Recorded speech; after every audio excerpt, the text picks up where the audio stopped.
Hey, I'm tripping, I'm sliding, I'm riding through the back like hey, must have on a beat though, deep he a freak though, man. Perkenalkan, aku Devani Greta, mahasiswi dari Prodi Hubungan Internasional Rekbe PPAPK.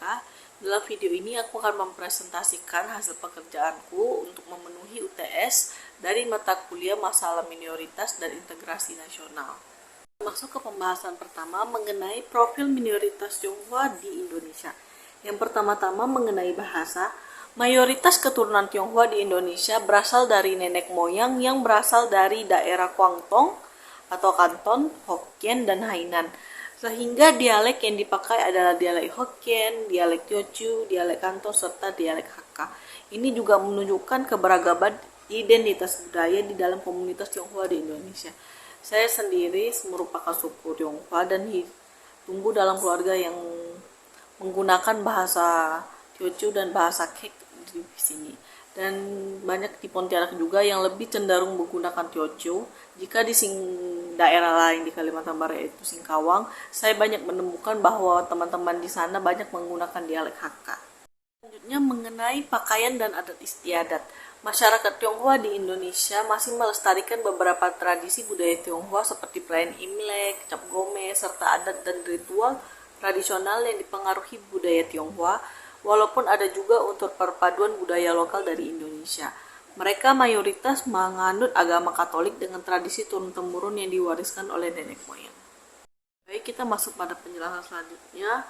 Mengapa suku Tionghoa bisa masuk ke Indonesia? Yang pertama, dikarenakan dalam sejarah, keberadaan minoritas Tionghoa di Indonesia berakar dari proses migrasi dan pengaruh kolonialisme Belanda.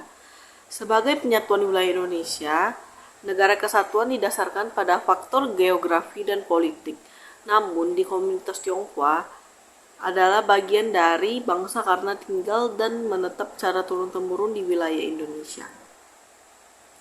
Lalu, politik asimilasi pemerintah ingin mengintegrasikan mereka ke dalam bangsa Indonesia agar tidak hidup eksklusif, meskipun kebijakan ini juga membatasi dan mendiskriminasi mereka dalam beberapa aspek. Jadi, minoritas suku Tionghoa masuk menjadi bagian dari Indonesia karena proses migrasi yang panjang yang bermula sejak abad ke-5 hingga abad ke-19 yang kemudian diikuti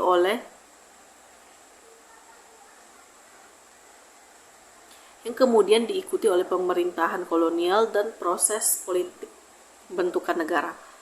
Dan selanjutnya ada mengenai beberapa diskriminasi suku Tionghoa. Pada materi ini saya akan membahas dari masa ke masa, yaitu yang pertama dari masa kolonial dan VOC. Diskriminasi terhadap suku Tionghoa sudah terjadi sejak abad ke-18, termasuk pembatasan pergerakan dan pengelompokan dalam pemukiman khusus atau Witwatersrand, serta etnis Tionghoa dianggap golongan pribumi dan dibatasi dalam hak berbisnis serta kewarganegaraan. Selanjutnya pada masa Orde Lama, yaitu pemerintahan Presiden Soekarno, etnis Tionghoa sendiri dilarang mendirikan usaha warung kelontong di pedesaan dan dicurigai sebagai mata-mata komunis. Lalu ada beberapa tuntutan untuk mengubah atau menyesuaikan nama para suku Tionghoa ini agar mereka lebih menyesuaikan diri terhadap nama yang ada di negara Indonesia. Lalu selanjutnya pada masa Orde Baru, yaitu pemerintahan Presiden Soeharto, diskriminasi semakin tajam dengan pelarangan penggunaan bahasa dan aksara Mandarin dalam media dan percakapan. Lalu kebijakan asimilasi memaksa penyesuaian budaya Tionghoa, termasuk mengganti nama, serta pada Mei 1998 terjadi kerusuhan besar yang menargetkan etnis Tionghoa dengan penjarahan toko, pembakaran, penganiayaan, dan kekerasan seksual terhadap perempuan Tionghoa, dan di mana pemerintahan Orde Baru juga melarang perayaan hari raya dan adat istiadat Tionghoa di depan umum. Yang terakhir, pasca Orde Baru dan hingga saat ini, beberapa kebijakan diskriminatif tersebut sudah dicabut pada masa pemerintahan Presiden Gus Dur, seperti pencabutan larangan perayaan pesta agama dan penggunaan huruf Cina. Meski demikian, diskriminasi sosial dan prasangka terhadap etnis Tionghoa masih ada hingga kini. Lalu selanjutnya, bagaimana agar terciptanya integrasi di negara Indonesia ini?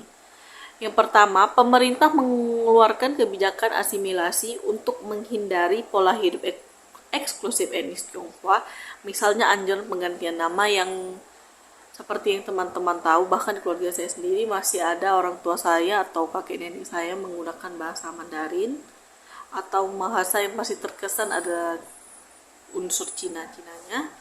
Tetapi dengan pengeluarannya kebijakan baru ini, mereka diwajibkan untuk mengganti nama mereka lebih melokal atau menggunakan nama Indonesia.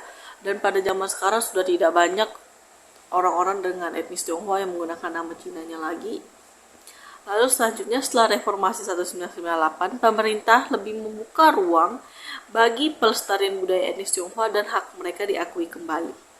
Yang terakhir, program integrasi budaya dan perayaan budaya yang inklusif mulai didorong agar etnis Tionghoa bisa menjadi bagian harmonis dari bangsa Indonesia tanpa kehilangan identitas budayanya sendiri. Baik, saya akan masuk ke dalam kesimpulannya. Minoritas suku Tionghoa di Indonesia memiliki ciri khas budaya, bahasa, dan adat yang unik, menjadi bagian Indonesia karena sejarah migrasi dan politik, mengalami diskriminasi serius terutama di masa Orde Baru, dan kini sedang mengalami proses integrasi dengan dukungan negara untuk menghapus diskriminasi dan membangun persatuan bangsa. Baik, sekian hanya itu materi yang dapat saya sampaikan. Mohon maaf jika masih ada kekurangan kata ataupun dalam penjelasan yang telah saya berikan. Sekian, terima kasih.